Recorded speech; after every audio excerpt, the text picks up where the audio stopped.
Porque una sola vida no es suficiente, entre tazas de café y copas de vino, enfrentamos la realidad a fuerza de letras, viviendo un libro a la vez.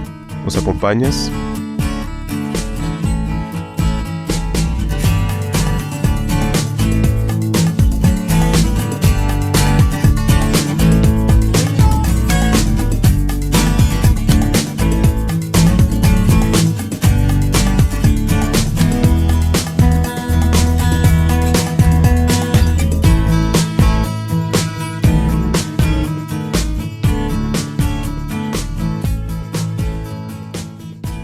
Conversamos con Ramón Peralta sobre su poemario 21 ojos.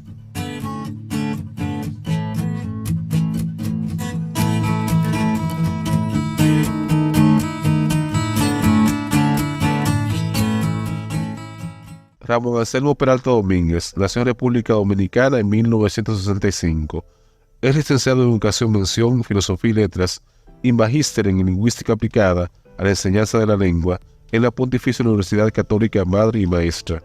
Desde muy joven muestra interés por las letras a través de la fundación y participación en talleres literarios de la ciudad de Santiago de los Caballeros, así como en la creación de concursos y revistas relacionados con la literatura. Fue durante más de una década editor de Ediciones PD. Ha ejercido como docente en diversos centros de educación secundaria y superior. Actualmente trabaja como profesor en la Universidad Autónoma de Santo Domingo. Es autor de varios libros de poesía, entre ellos Eternidades y Dibujando lo Fugaz. Ha publicado 2 novelas, Olores de Aula y Solamente Saltar.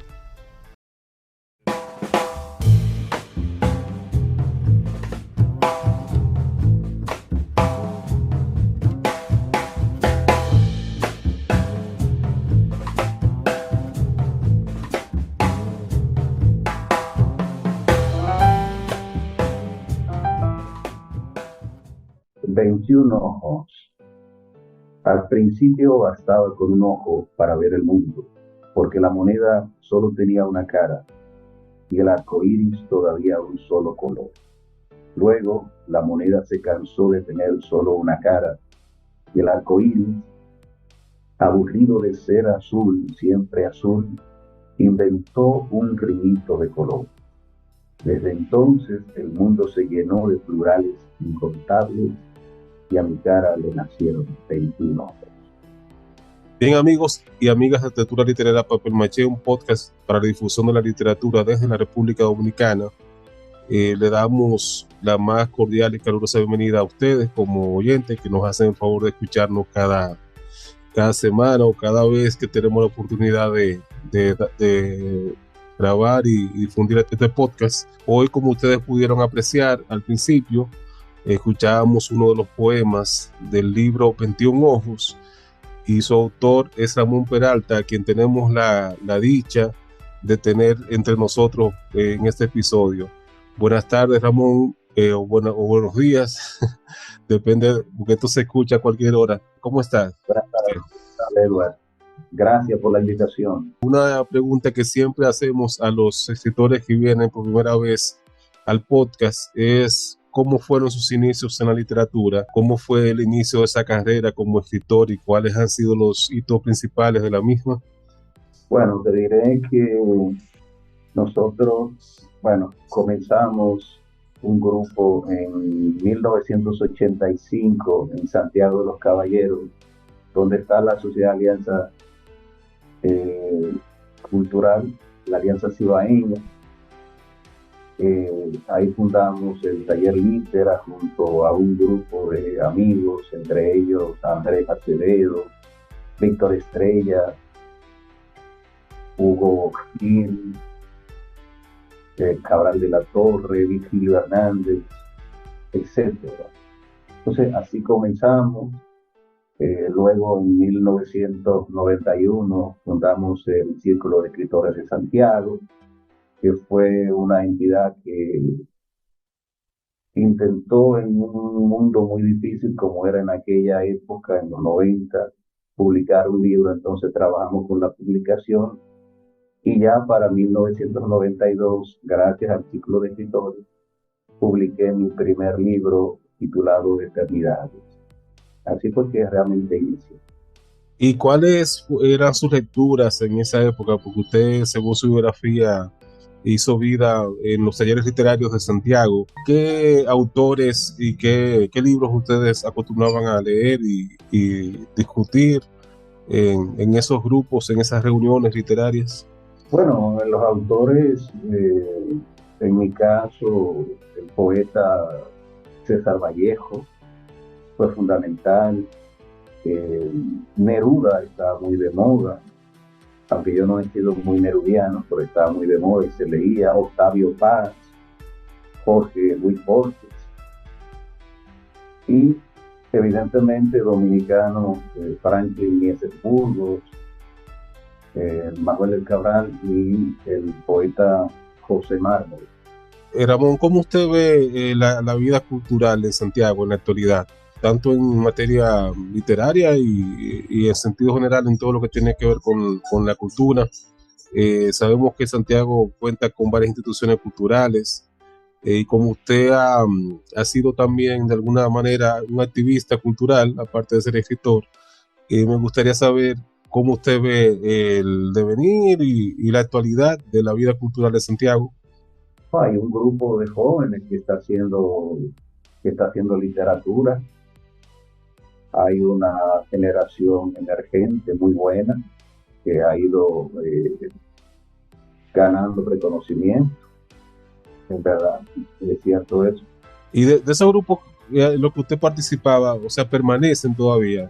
O sea, ¿en qué talleres usted llegó a congregarse en esa época, cuando usted comenzó a estar, vamos a decir, en el medio literario, en el mundillo literario?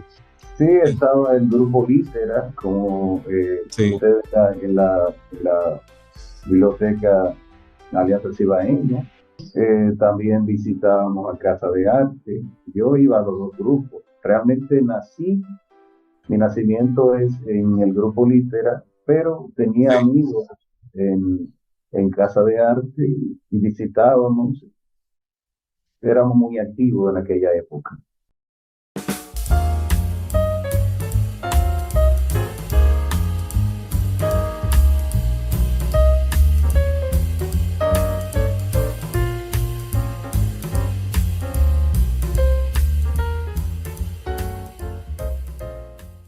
Un poema titulado La Tortuga, pensando un poquito en nuestros orígenes ahí. Esta tortuga es la culpable de que yo no pueda huir. Esta tortuga que salió de mi espalda y que he tenido que criar. Ella es la culpable de que yo sepa que es una casa. Ella es la culpable de que el viento me haya dejado y de que las repeticiones sean el pan de cada día. ¿Con qué ojos ve el mundo un poeta?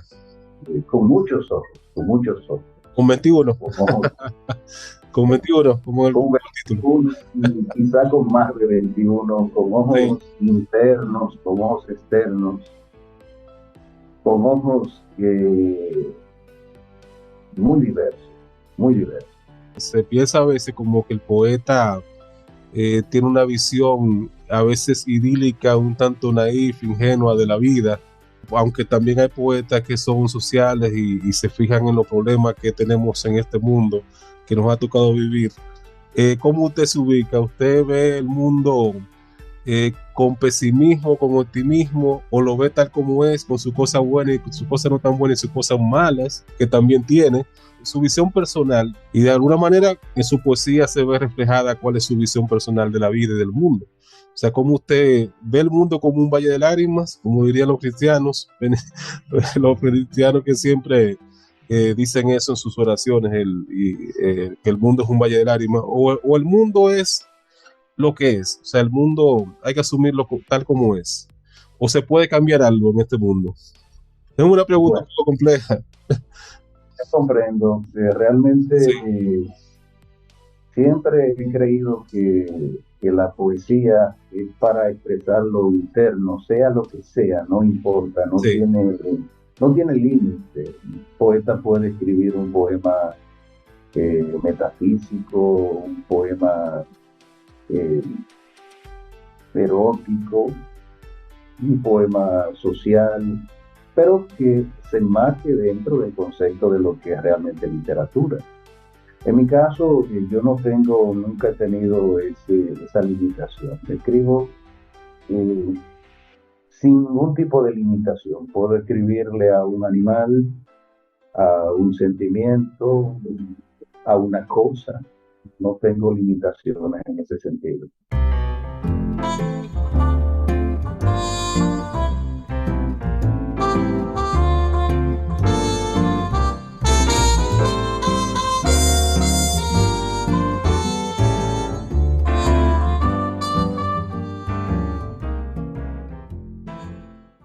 Este es un texto titulado Quizás la verdadera imagen de Dios. Puede que el ser humano realmente sea un castigo, que no seamos superiores, que la inteligencia sea un regalo para abrir la infelicidad y que este árbol o aquel perro y galatas sean la verdadera imagen de Dios. A propósito de ese poema, y es una pregunta que no suelo hacer mucho, pero la poesía puede ayudar al creyente a acercarse a Dios. Por ejemplo, en su caso, ¿cómo ha sido? ¿Usted es creyente o no?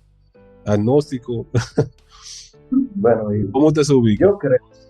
yo creo en Dios y ha habido grandes poetas místicos como San Juan de la Cruz, como Santa Teresa de Jesús, pero realmente, como bien te he dicho, la poesía no tiene atadura, se puede expresar todo, incluso lo inefable, como en el caso de los místicos. Cada quien tiene su experiencia en el campo espiritual muy particular, muy subjetiva. Entiendo que la poesía es otra manera de expresar eso, ¿verdad? Correcto, sí, claro. Y usted tiene muchos poemas así, de esa línea, vamos a decir, o esta es una sección en su poética, o tiene varios aparte de este. Hay un bloque que por primera vez me atreví a escribir. Sí. Hay un bloque, digamos, un tanto teológico. Y aparte de este tema de Dios, la creencia, la espiritualidad, ¿qué otros tópicos usted ha podido abordar en su poesía? O por lo menos en este libro, que es el que nos ocupa hoy, 21 Ojos, que el título da la idea de muchas visiones diferentes y muchas perspectivas, ¿verdad? Puntos de vista. Sí, está el tema de la soledad, el tema de la muerte, que es un tema que siempre lo persigue a uno, el tema del destino, de la rutina, del asombro en sí, de la locura, de ese asombro que produce lo ingenuo. Y he tratado también de retomar algunas raíces, digamos, antiguas, como la creencia taína. Intenté eso también y he trabajado una serie de textos basándome en pinturas de pintores dominicanos. Y aparecen en este libro, o sea, textos inspirados en pinturas. Correcto, sí. ¿De qué artistas? O sea, ¿qué artistas, vamos a decir, que colaboraron con su obra para inspirar los poemas, verdad? Sí, está, por ejemplo, Cándido Vidó, Ramón Oviedo, Guillo Pérez, Chiqui Mendoza y de Jordi Morel. Exactamente, hay 5 textos basados en 5 pinturas. En 5 pinturas.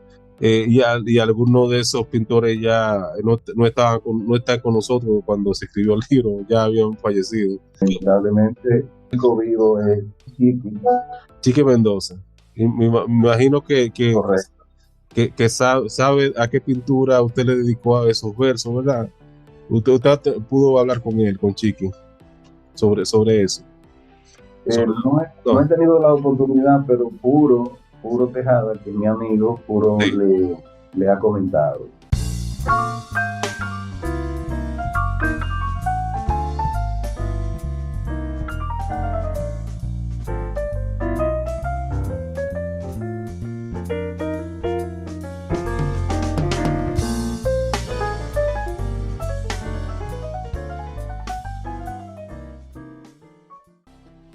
Ok, a propósito de que conversábamos de textos inspirados en pintura, tengo uno inspirado en la pintura de, del maestro Cándido Vidó, mirando Dama con sombría al atardecer. Entonces, este texto se titula La magia de la duda.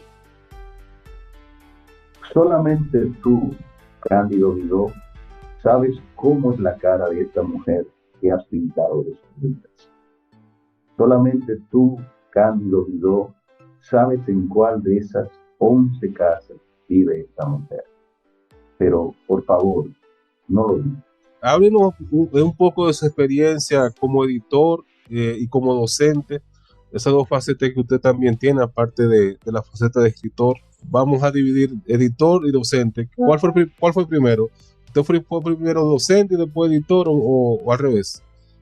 Ok, mi primera experiencia fue como docente. Inicié en Sí. 1993 en un colegio, luego en otro colegio, después en una institución pública, un liceo nocturno, cogiendo esa tela tremenda, zona sur de Santiago. Y actualmente soy maestro o profesor en la Universidad Autónoma de Santo Domingo. ¿Y en el área de filosofía y letras o fue variando un poquito las materias? O siempre ha sido filosofía y letras o español, materias afines? Lengua básica 1 y 2, eso ha sido lo fundamental en la docencia. A propósito de que en estos días salieron los resultados de la prueba PISA, que me imagino que usted como educador está al tanto de ello, ¿verdad? De la prueba PISA, que es la que mide creo que más de 80 países, ¿verdad? ¿Cómo va la educación en esos países? En el caso particular de la República Dominicana, aunque hubo una leve mejoría, es como cuando un paciente está muy grave y tiene una ligera mejoría, pero sigue estando grave. Así es que yo veo el asunto de la educación dominicana y particularmente en el área de lengua y en el área de la lectura comprensiva. ¿Cuál es su diagnóstico y qué usted cree que se debe mejorar desde el punto de vista de los docentes y del mismo sistema para que nosotros dejemos de estar en los últimos lugares en ese renglón tan importante como la lectura comprensiva? Bueno, lo que acabas de decir, la lectura comprensiva es fundamental, pero no solamente como una asignatura, es para usted desenvolverse en la vida. Yo pienso que lo que ocurre con la educación dominicana, sobre todo la educación dominicana de los primeros cursos, es que se lee muy poco y cuando se lee sin interés al maestro, al estudiante hay que motivarlo. La lectura es fundamental para uno poder crecer como ser humano. El que lee, como le digo yo a mis estudiantes, el que lee aprende a escribir, se enriquece, tiene nuevos mundos, aprende inconscientemente ortografía, aprende redacción. Es un regalo y aprende a no ser engañado, porque el que lee y el que sabe hacer inferencia llega a nuevas conclusiones. Y entonces es fundamental. Lo que ocurre es que la educación dominicana básica y secundaria le ha dado demasiada importancia a una serie de formalismos inútiles y no le ha dado importancia a la parte práctica, la lectura, la ha puesto en un segundo plano. Cuando usted habla de formalismos inútiles, se me ocurre pensar que lo que se le enseña a los estudiantes dominicanos es puramente instrumental. O sea, te enseñan que tú tienes que hacer un informe financiero de una empresa, si tú eres contable, tú tienes que hacer una carta comercial, porque eso se usa para los negocios. O sea, un asunto puramente instrumental para el mercado laboral, ¿verdad? No pase de ahí el asunto de la lectura comprensiva y la importancia de manejar bien nuestro idioma. ¿Cómo usted lo ve? O sea, pues se me ocurre pensar en eso cuando usted habla de eso, de que el sistema educativo y los profesores se ocupan de cosas muy instrumentales, quizás, que no ayudan a construir un ser humano crítico, con pensamiento crítico, no ayudan a desarrollar el pensamiento crítico en los alumnos, porque leen poco y leen mal. Entonces, ¿cómo se puede resolver eso? ¿O cómo se Bueno, puede comenzar a luchar contra ese problema tan grave que tenemos? bueno, como te digo, trabajando más, hay un tema fundamental, transversal, que es el tema de las inferencias. El que sabe inferir comprende, porque si usted lee y usted no infiere, usted no está leyendo, usted simplemente está pasando los ojos por un material, ya sea físico o ya sea virtual. Entonces hay que enseñar al estudiante a inferir, a llegar a conclusiones, a ser un elemento crítico. Pero cuando hablaba de esos formalismos inútiles, que por ejemplo a los maestros de las escuelas le ponen a trabajar más en unos libros, que centran en ellos más la atención que en la propia enseñanza, que en el propio aprendizaje de los estudiantes. Entonces le están Okay. dando más importancia Sí. a un aspecto formal que al aspecto práctico, que a la larga, ¿qué es lo que le interesa para educarlo? El Ah, aspecto práctico. el asunto que usted toca ahí es el tema de la burocracia también del educador, ¿verdad? Los requisitos a veces que le quitan tanto tiempo, ¿verdad? Al docente. Correcto, correcto. Sí, Es lamentable. Y además que nosotros vivimos copiando, sí, usted sabe, de otros países. exacto, con otras realidades, quizás con otras necesidades incluso. Correcto. Porque no es lo mismo educar a un noruego que educar a un dominicano. Las necesidades en Noruega o en Suecia y la realidad social y económica son muy diferentes a lo que tenemos aquí, incluso hasta el clima. Entonces, debería Sí, tomarse también eso en cuenta, ¿verdad? La realidad. exactamente, exactamente, totalmente de acuerdo. Entonces, Ramón, ya casi tenemos que concluir, pero todavía queda esa otra faceta, la faceta de editor. ¿Cómo usted inicia en el mundo de la edición? Me imagino que es edición de libros, ¿verdad? Edición, o edición en el sentido general, edición de texto, ¿verdad? Sí, Sí, edición de libros. Usted sabe que dicen que la necesidad tiene cara derecha. Entonces, sí. inicié como editor, como una manera en ese momento de uno poder ganarse la vida. Comenzamos editando folletos del área de lengua española, el folletito que se llamaba Al hilo con la palabra precisa, lo hicimos nosotros. Editamos la antología de 25 cuentos dominicanos llamado Contándonos en el año 2001. Comenzamos a editar diferentes obras, por ejemplo, El Montero, eh, algunos, algunas algunos libros de Máximo Vega, por ejemplo, Juguetes de Madera, Ana y los demás, y obras de la literatura universal que eran llevadas a diferentes escuelas, colegios y universidades. O sea, así fue que comenzamos los últimos años del siglo XX, 98, 99, y duramos un buen tiempo en la labor de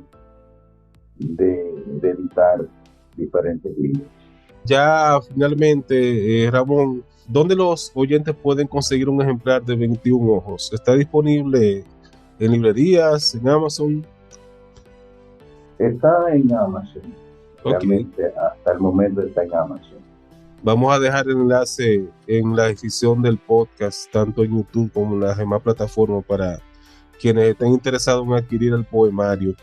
Bien, Ramón, ya en la parte final de este episodio solamente me resta darle las gracias yo sé que usted es una persona muy ocupada y los docentes a final de año lo que quieren es estar tranquilos, ¿verdad? Descansando un poco, como todos, ¿verdad? Que hemos pasado un año, todo este año trabajando, aunque este podcast yo creo que va a salir al inicio del 2024. O sea que los oyentes que tomen en cuenta que estamos grabando esto en plena Navidad, en diciembre del 2023, pero ustedes lo van a escuchar en el 2024.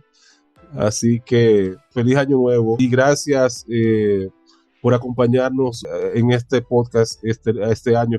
Espero que este año sea excelente para todos los que nos escuchan y todos los que nos apoyan.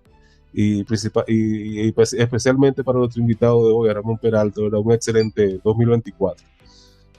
Gracias, igual, recíproco.